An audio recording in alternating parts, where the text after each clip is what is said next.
السلام علیکم ناظرین، کوریڈور ریکارڈر میں خوش آمدید۔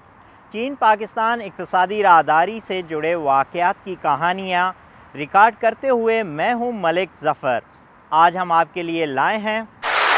وزیراعظم شہباز شریف نے تمام سٹیک ہولڈرز کو دعوت دی کہ وہ زبوں حال معیشت کی بحالی کے لیے ایک طویل مدتی منصوبہ بندی کے لیے سر جوڑیں تاکہ آئندہ کوئی بھی حکومت اہم قومی مسائل پر سمجھوتا نہ کر سکے۔ پاکستان میں فرسٹ ٹائم یہاں پہ جو ٹیکنالوجی یوز کی ہے، انجینئرنگ جو چائنیز نے یوز کی ہے، it is known as revetment and piling technology. اگر ذرائع نقل و حمل بند نہ ہوئے تو میرا خیال ہے کہ ہماری فروخت گزشتہ سال کی نسبت 30 ٹن سے تقریباً 40% بڑھ کر 60 سے 80 ٹن تک ہو سکتی ہے۔ آئیے پروگرام کا آغاز کرتے ہیں اس ہفتے کی مقامی اور بین الاقوامی خبروں سے۔ سالانہ منصوبہ کوارڈینیشن کمیٹی نے 2022-23 میں 5% کی اقتصادی شرح نمو حاصل کرنے کے لیے پبلک سیکٹر ڈیولپمنٹ پروگرام کے 800 بلین روپے کو حتمی شکل دی۔ جاری منصوبوں کی فزیکل پیش رفت کی رفتار کو برقرار رکھنے کے لیے P S D P finance division کی 700 ارب روپے کی خطی رقم کے مقابلے میں 800 ارب روپے کی منظوری دی گئی۔ جیسا کہ حکام اور اہم حکومتی شخصیات غیر قانونی تجارت کی وجہ سے ہونے والے معاشی نقصانات کی طرف توجہ مبذول کراتے رہے ہیں، ملک کی shadow economy G D P کا تقریباً 40% ہے، جبکہ مجموعی گھریلو پیداوار کا 6% ہر سال چوری ہو رہا ہے۔ ٹیکس چوری پر ہونے والے ایک مطالعے کے مطابق چائے، تمباکو، ٹائر اور آٹو لوبریکینٹس، فارماسیوٹیکل اور ریل اسٹیٹ سمیت 5 شعبوں میں یہ چوری ہو رہی ہے۔ فنانس ڈویژن کی تجاویز کے مطابق حکومت اپنے ملازمین اور پنشنرز کی تنخواہوں میں 5% سے 15% تک اضافہ کرنے کی تجویز پر غور کر رہی ہے۔ فیصلہ آئی ایم ایف کی منظوری سے مشروط ہوگا۔ ذرائع کے مطابق حکومت نے وفاقی بجٹ اور سرکاری ملازمین کی تنخواہوں اور پنشن سے متعلق 3 تجاویز تیار کر لی ہیں۔ ایف بی آر ذرائع کے مطابق حکومت آئندہ بجٹ میں انکم ٹیکس کی تمام مراعات واپس لینے کے ساتھ ساتھ 10 لاکھ روپے سالانہ سے زیادہ آمدنی پر ٹیکس بڑھانے پر غور کر رہی ہے۔ وزیر خزانہ مفتاح اسماعیل نے کہا کہ پاکستان پیٹرولیم کی قیمتوں میں یک کے بعد دیگرے 2 دفعہ اضافے کے بعد ملک مالی بحران سے نکل آیا ہے اور اس لیے معاشی ایمرجنسی کے اعلان کی ضرورت نہیں۔ حکومت اور اسٹیٹ بینک آف پاکستان نے الگ الگ بیانات میں سوشل میڈیا پر غیر ملکی currency accounts, F C A S, Roshan digital accounts, R D A S اور safety deposits lockers S D Ls کے حوالے سے گردش کرنے والی بے بنیاد افواہوں کی تردید کی ہے۔ مخلوط حکومت مالی سال 2022-2023 میں تقریباً 300 بلین روپے اضافی ریونیو بڑھانے کے لیے آئندہ بجٹ میں ٹیکس کے نئے اقدامات متعارف کرانے پر غور کر رہی ہے۔ نئے ٹیکس اقدامات میں لگژری انکم ٹیکس کی تجویز شامل ہے، جو منظور ہونے پر ریئل اسٹیٹ پر ٹیکس عائد کیا جائے گا، جبکہ لگژری گاڑیوں کے مالکان کو بھی اس ٹیکس کے دائرے میں لایا جائے گا۔ وزیراعظم شہباز شریف نے بڑے پیمانے پر ہدایات دی ہیں کہ براہ راست ٹیکس لگانے پر توجہ دی جائے، خاص طور پر متمول طبقے کی آمدنی پر ٹیکس لگایا جائے۔ اس تجویز میں کرائے کی آمدنی میں توسیع اور مؤثر طریقے سے ٹیکس لگانا بھی شامل ہے۔ حکومت ایسے شعبوں یا مصنوعات پر ٹیکس لگانے سے گریز کرنے کا منصوبہ رکھتی ہے جو غریب لوگوں کو متاثر کر سکتے ہیں۔ جاری سیاسی غیر یقینی صورتحال اور بین الاقوامی مالیاتی فنڈ آئی ایم ایف کے پروگرام کی زیر قیادت اقتصادی استحکام کی کوششوں سے ملک کی ترقی کے امکانات سست ہونے اور افراط زر کی شرح کا اگلے مالی سال 2022-2023 میں بلند رہنے کا امکان ہے، جس کی وجہ سے وفاقی اور صوبائی حکومتیں سخت مالیاتی پالیسیاں اپناتی ہیں۔ بیرونی اور مقامی غیر یقینی معاشی ماحول کو مدنظر رکھتے ہوئے جی ڈی پی کی نمو میں قدرے کمی آئے گی۔ زراعت کی ترقی کا انحصار بنیادی طور پر کپاس اور گندم کی پیداوار کی بحالی، پانی کی مستقل دستیابی، تصدیق شدہ بیج، کھاد، کیڑے مار ادویات اور زرعی قرضوں کی سہولیات پر ہے۔ اس کے علاوہ گزشتہ 2 سالوں میں صنعتی کارکردگی کے بہتر ہونے کی امید ہے اور ان سالوں کے دوران بڑی ہوئی پیداواری صلاحیت ترقی کی رفتار کو تیز کر دے گی، لیکن اس وبا کے اثرات سے مینوفیکچرنگ کی ترقی سست ہو جائے گی۔ عالمی بینک نے جنگ کی وجہ سے ہونے والی شدید مندی کی وجہ سے اپنے عالمی نمو کے تخمینے کو کم کر کے 2.9% کر دیا، جو کہ جنوری میں کی گئی پیشگوئی سے 1.2% کم ہے۔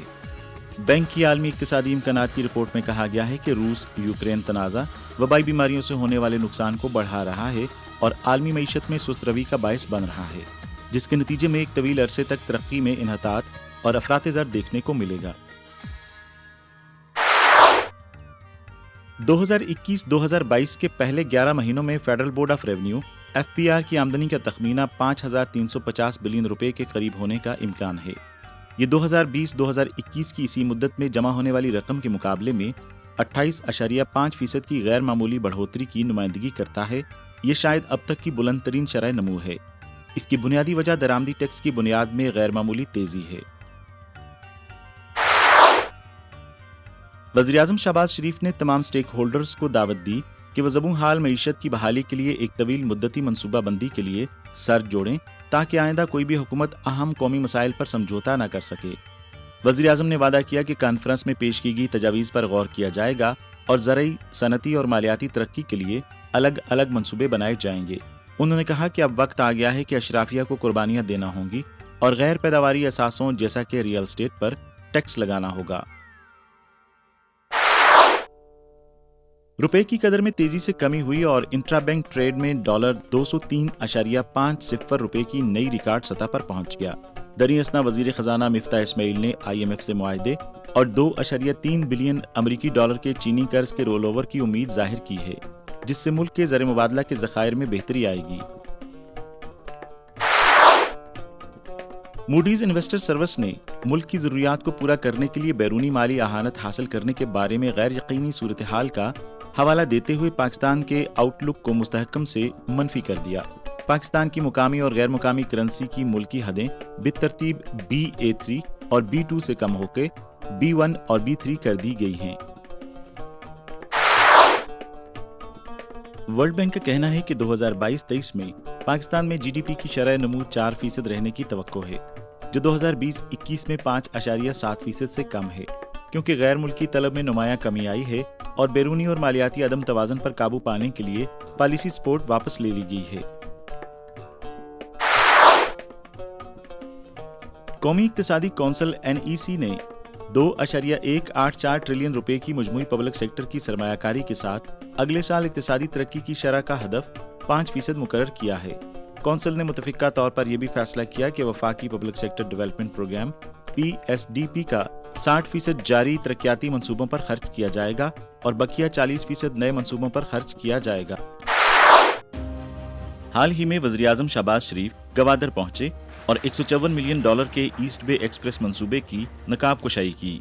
آج میں گوادر میں اور یہاں پر ہم نے پہلے گوادر میں جو تعمیراتی کام ہو رہا ہے اس کا ہم نے فضائی دورہ کیا اور گوادر ہوائی اڈہ جو کہ حکومت چین کی گرانٹ سے تعمیر کیا جا رہا ہے، اور اسی طرح گوادر میں دوسرے ترقیاتی کام ان کا ہم نے جائزہ لیا۔ اور آج ایسٹ بے جو چین نے موٹر وے بنائی ہے بہت عمدہ کوالٹی کی، اس کا ہم نے آج افتتاح کیا اور یہ مکمل ہو گئی ہے، اور اس سے یہ ایسٹ بے لنک مل جائے گا ہائی وے کو، جو کہ کراچی تک یہاں سے جو سامان ہوگا اس کو وہ ٹرانسپورٹ کرنے کے لیے اس سے آگے لنک کر دیں گے۔ ایسٹ بے ایکسپریس وے جنوب میں گوادر پورٹ سے شروع ہوتی ہے، جس کی کل لمبائی 19.49 کلومیٹر ہے اور اس کا اختتام پاکستان کی 10 نمبر نیشنل ہائی وے سے جڑا ہوا ہے۔ یہ کوریڈور کی ترقی میں پاکستان اور چین کی حکومت کے درمیان اہم ترین کامیابیوں میں سے ایک ہے۔ میں خاص طور پر یہ بتانا چاہوں گی کہ ایسٹ ایکسپریس وے مقامی لوگوں کے لیے ہے۔ مقامی ماہی گیروں کی ضرورت کو پورا کرنے کے لیے مزید 3 پل بنائے گئے ہیں اور ایکسپریس وے کو 30 میٹر تک سمندر میں لے جایا گیا ہے تاکہ روشنی کے میناروں کو اپنی جگہ پر قائم رکھا جا سکے۔ ایک بڑے پیمانے کے منصوبے کے طور پر جس میں 4 سال سے زیادہ کا عرصہ لگا، ایسٹ بے ایکسپریس وے کی تعمیر پوری طرح ہموار نہیں تھی۔ اس کی تعمیر کے دوران کیا تکنیکی مشکلات اور رکاوٹوں کا سامنا کرنا پڑا، اس منصوبے سے مقامی ماہی گیروں کو کیا فائدہ ہوگا، رپورٹر کو فیلڈ وزٹ کے بعد جوابات مل گئے۔ اور اس کے اندر سب سے پہلے اس کی میں آپ کو ذرا بیوٹی ایک بتاؤں کہ پاکستان میں فرسٹ ٹائم یہاں پہ جو ٹیکنالوجی یوز کی ہے، انجینئرنگ جو چائنیز نے یوز کی ہے، it is known as revetment and piling technology. تقریباً 4 کلومیٹر کا جو علاقہ ایسا ہے جو کہ سمندر سے ریکلیم کیا گیا ہے، اور جو اس ٹیکنالوجی کی میں آپ سے بات کر رہا ہوں کہ ریویٹمنٹ اینڈ پائلنگ ٹیکنالوجی، یہ پاکستان میں پہلی دفعہ یوز ہوئی ہے. اس میں انہوں نے کیا کیا ہے کہ سمندر کو پیچھے کرنے کے بعد سب سوائل کے اندر انہوں نے 6 انچ کے بعد 18 فٹ کے بور کیے ہیں، اور اس کے اندر انہوں نے پائل اپ کیا ہے انہوں نے ریور سٹون، تاکہ نیچے پورا ایک پہاڑ کی طرح جو ہے نا پکی جگہ ہو جائے، جہاں پہ جو لوڈ بیرنگ ہو جائے، ایسی ہو جائے کہ روڈ جو ہے سنک نہ ہو، اس کو ڈیمیج نہ ہو اس کے اوپر. ساحلی جغرافیائی حالات سے فائدہ اٹھاتے ہوئے مختلف جغرافیائی حالات جیسے ساحل، پہاڑ وغیرہ سے نمٹنے کے لیے تقریباً 4.5 کلومیٹر کا coffer dam China communication construction company limited نے تعمیر کیا تھا، جس میں بڑے سائز کے ڈریجر کے ساتھ سڑک کا پشتہ بنتا ہے. 海上段的这个地基这一块地质条件非常不好。 اس کے ساتھ ساتھ آف شور سیکشن میں فاؤنڈیشن کی جغرافیائی حالت بہت سخت ہے. ہم نے تکنیکی مظاہرے کے ذریعے وائبرو فلوٹیشن اور ڈائنامک کمپیکشن کا وہ طریقہ اپنایا جو نرم زمین پر کیا جاتا ہے. یہ طریقہ نہایت کم خرچ اور مؤثر تعمیراتی اسکیم کے طور پر جانا جاتا ہے. اس طریقے کا مقصد یہ تھا کہ تقریباً 4,56,000 مربع میٹر نرم زمین کے معیار کی ضمانت دی جائے. اس طریقے سے پل کی حفاظت اور مضبوطی کو بہت بہتر بنایا گیا ہے.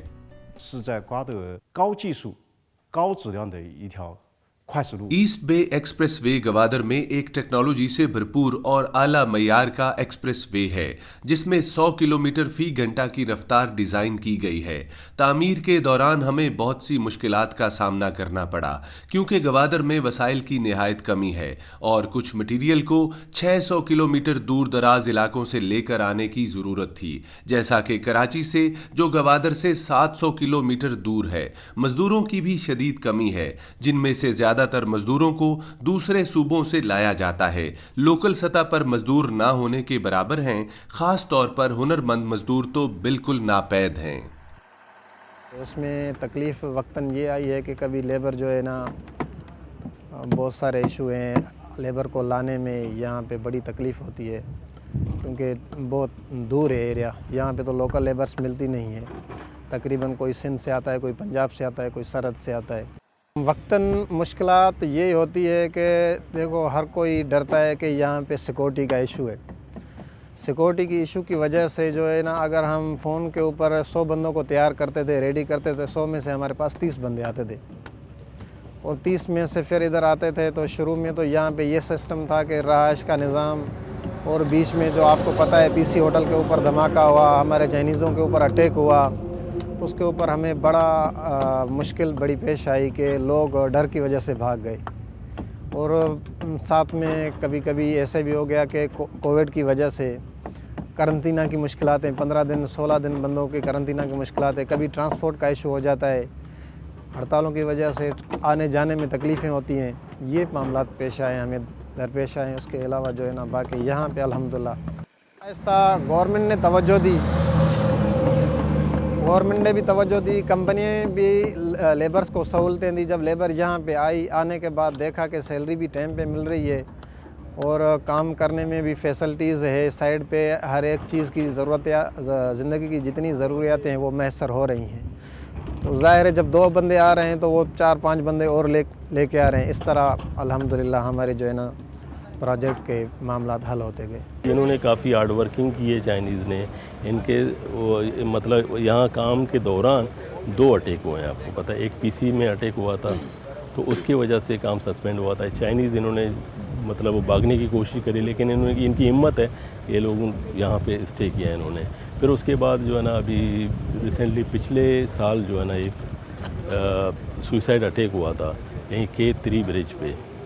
آف شور 3 بریجز ہیں، ایک K1 K2 اور K3 بریجز پہ، جس میں ہمارے اپنے لوکل جو ہے نا 4 بچے تھے وہ ایکسپائر ہو گئے تھے اور ایک چائنیز کافی شدید جو ہے نا اس کو انجرڈ ہوا تھا. پھر اس کے باوجود بھی انہوں نے جو ہے نا ثابت قدم رہے، انہوں نے کام کیا، مشکلات میں رہتے ہوئے کام کیا اور سب نے مطلب کندھا پیشانی سے ہم نے کام کیا. ایسٹ بے ایکسپریس وے پروجیکٹ میں 2000 سے زیادہ چینی تکنیکی ماہرین اور کنسٹرکٹرز تھے جو تقریباً 2000 سے زیادہ تک پہنچ گئے. روزگار کو فروغ دینے کے علاوہ اس نے مقامی سطح کی سامان کی خریداری کی رقم کو بھی 12 بلین روپے سے زیادہ کر دیا ہے اور پاکستانی حکومت کے لیے ٹیکس ریونیو کو 1.3 بلین روپے سے زیادہ کر دیا ہے. This project took about 4 years for the completion.